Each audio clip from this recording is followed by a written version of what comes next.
Hey everybody, Peter Zeihan here. It's the 23rd of June, coming to you from Iowa and my parents, where I'm in town for a birthday. So I'm here on the front porch talking about Ukraine because why the hell not? There have been a lot of reports over the course of the last week about how the Ukrainian counteroffensive is not going particularly well. I'd be lying if I would to say that that is a thought that hasn't occurred to me, but I've always tried to step back and not use tactical developments to inform strategic discussions because there's the whole fog of war thing going on. The Ukrainians are keeping mum about a lot of the details, whereas the Russians are just flat out lying, and no one really has an accurate picture of what's actually going on the various fronts. That said, we're now well into the third week of the conflict, and the Ukrainians haven't achieved any sort of breakthrough. There's two main lines of defense that the Russians are trying to hold. The first is a series of minefields, and the second is a series of more strategic defensive emplacements like Dragon's Teeth and trenches. And the Ukrainians haven't really been able to get past the minefields to get to the real defenses yet. And what that means is they've just kind of been bogged down in attritional fighting. And because the Russians have an order of magnitude more industrial plant and reserves and at least a factor of 3 more population, any battle in which the Ukrainians are duking out mano a mano is not one that they're going to do well in. In fact, any battle where the Ukrainians only kill 3 times as many Russians as they lose in their own troops is a battle they've lost. So instead of seeing the dramatic breakthroughs that we saw in Kherson and Kharkiv last summer, it's been a slugfest, and it hasn't gone well. That said, a couple things. Number one, we're still early in the offensive. They're still probing for weaknesses. They're still going after command and control. And then second, in the last 96 hours, a few things have changed. First of all, 3-4 days ago, the Ukrainians shifted from using their missiles to target command and control systems to going after ammo dumps. And you would do that when you're getting to the next phase of the operation. You feel like you've broken up their ability to react, and now you're trying to not just attrit their forces, but make sure that the forces cannot actually get meaningful supplies. But the real issue happened the morning of Thursday, the 22nd of June, when the Ukrainians put some serious holes in a few supply bridges that are critical for Russian forces. And to understand the significance of that targeting shift, we need to look at a few maps. Here's our first map of the Ukrainian space. Nothing too exciting here. The red line is roughly where the front is. The Russians occupy the territory to the east and south of that line, and the yellow bars are where the Ukrainians have put their primary thrusts. Now, the one on the left there, that's the Zaporozhye front. The Ukrainians have been expected to go in that direction since the very beginning of this conflict, because if they can push down to the Sea of Azov, they can basically isolate the entirety of the southwestern front and Crimea, because not only would there no longer be a land bridge between Russia proper and Crimea, but the Ukrainians would be able to target the Kerch Strait Bridge directly. But they've had more success going further into the east because there are fewer defensive works. But still, in all these cases, you're talking about advances in the single digits of kilometers. No sort of strategic breakthrough where mobile Ukrainian forces can get in behind the Russians and isolate them and break them up and force strategic retreats and routes. Okay, here's a zoom in on Ukraine. The single most important thing here is, of course, the Kerch Bridge. An attack, unclaimed attack, we don't really know who did it, but either the Americans or the Ukrainians took out one of the spans of the Kerch Bridge last summer. Now, the Kerch Bridge has 3 lines to it, 2 two-lane road connections and 1 rail connection. The Ukrainians, Americans, whoever it happened to be, were able to take out one of those 2-lane road connections and start a series of fires on a rail car that was going by on the rail bridge at that time, which warped the bridge and made it impossible to handle cargo. So no more trains in and out of Crimea from this route, and it used to be the primary route, and only 2 of the 4 road lanes. So everything has to go on truck, and when they do have convoys coming or going, they have to shut it down to other traffic. So that was a big hit, and it forced the Russians to shift their supply route over to this area, to the land connections that go into Crimea. So let's zoom in there. Now, first thing to understand about this area is a lot of this is not land. This entire zone here is a series of brackish lakes, which obviously you're not going to be running cargo across. In fact, there's only really two ways to cross.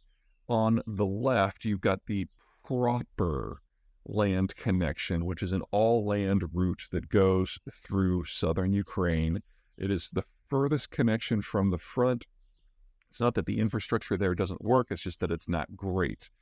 However, if you go to the yellow arrow, the one further to the right to the east, you're looking at the Chonhar crossing. Now, Chonhar has a rail connection and a road connection. And it's these connections that the Ukrainians put some holes in.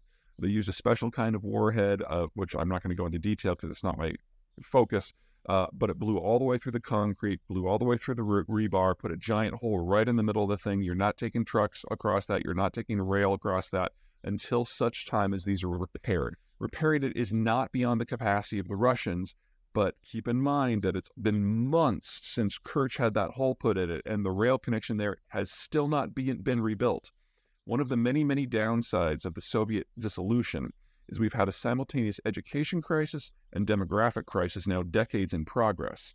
The technical education system in Russia collapsed back in the 80s, and their demographics, well, they've had a death rate that's been higher than the birth rate for 30 years now, which means that the youngest suite of people who have the full skill set to be technical experts, they're in their 50s right now. They'll turn 60 this year on average. They still haven't replaced the span and Kerch. They still haven't replaced the rail system. There's a question as to whether they can. Now, the Chonhar crossing is not nearly sophisticated. Instead of being a high elevated suspension bridge, it's a low block bridge. It's not blocking navigation or anything. This is not a navigable waterway system. They probably can do it, but it's going to take them a few weeks, which means in the meantime, any cargo going to and from Ukraine has to come from that western bridge. And this means that the soldiers in Ukraine, the Russian soldiers in occupied Ukraine, are facing a double bind. Back to this map. Notice the city of Mariupol. Basically, any Russian troops that are west of that zone have basically been cut off from supplies that come from Russia proper off in the east. They got everything they needed from Crimea, which is, more difficult to support now. And now with the Chonhar Bridge offline, it's going to take about a week for the Russians to reroute everything further west and then cross a larger distant chunk of territory. That would suggest to me that the Ukrainians are as ready as they can possibly be to make a push in that direction. Now, coming down from Zaporizhzhia, it doesn't really matter where they penetrate as long as they reach the Sea of Azov. It could be east of Mariupol, it could be west of Melitopol, it could be anywhere in between. Any way that they can cut that land bridge forever and then have the range in order to hit the remains of the Kerch Bridge direct. If we're going to see an attack, if this counteroffensive is going to really manifest as something, these are exactly the circumstances you would expect the Ukrainians to shape, and now they've done it. And since there's going to be a window before the Russians can redirect supplies further to the west, the troops in the Melitopol area are now completely cut off, vulnerable. They're not going to get reinforcements. They're not going to get fuel. They're not going to get artillery shells and ammo. Now would be the time. Now, that's the strategic picture that we're seeing right now. There is also something going on with the politics. Also on the 22nd was a big day. Senators Blumenthal from Connecticut and Graham from South Carolina, Democrat and a Republican, put out a joint resolution that they're trying to get passed that would basically say that any Russian use or Belarusian use, directly or indirectly through the proxies, of a strategic nuclear weapon, a tactical nuclear weapon, or taking actions that by omission or commission cause a meltdown at a nuclear power plant would be considered an act of war under Article 5 of NATO. The Russians have, we know from satellite photos, mined the coolant pond of the Zaporizhzhia power plant. Those fuckers. Anyway, what the idea is to warn not just Putin, but the people who would get the orders, that if they follow those orders, that they're not just simply going to be causing a nuclear catastrophe in Ukraine proper, but it will be perceived by the United States and its allies as an act of war, and they will be choosing to initiate a direct military conflict with the United States and the NATO alliance. Now, interpretation of Article 5 is an executive privilege. It is not something Congress can really put their fingers in. In addition, a joint resolution is just that. It's a resolution. It's not a law. It's a statement of intent. So there's no legal weight here. Also, Article 5 is something that will be decided among the allies, not by the United States unilaterally. So this is probably not the right tool to affect the right tool for the job. But I'm very glad that the two senators have started the conversation, because the Russians have long considered for several years that Crimea is an integral part of their own territory. They annexed it back in 2014.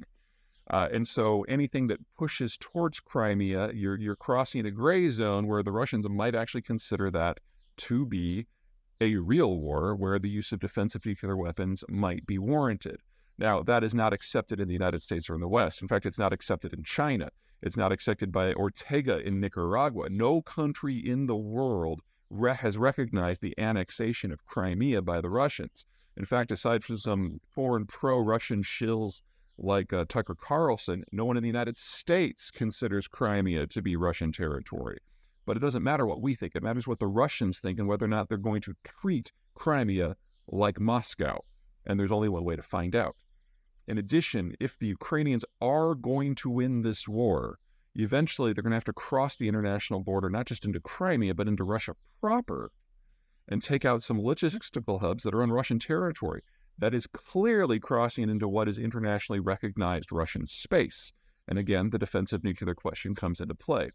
So while this isn't the right tool for the job that the senators have picked up, I'm very happy that they have decided to at least start the conversation in this country about something we haven't had a conversation on since the 1980s. Strategic nuclear policy vis-a-vis the Russians. This is a conversation we have to have. And this is going to sound really weird, but we probably have the best president in 30 years to have that conversation. Say what you will about Biden, and there is a lot to say. He was there as an old man when the first nuclear weapon was detonated back in 1945, 44, 40s. So he's seen the entire arc of nuclear policy in this country. That gives him a unique perspective that we're going to need in the months to come. So things have broken loose. It looks like we're on the verge of seeing the real counteroffensive, or at least if it's going to happen now.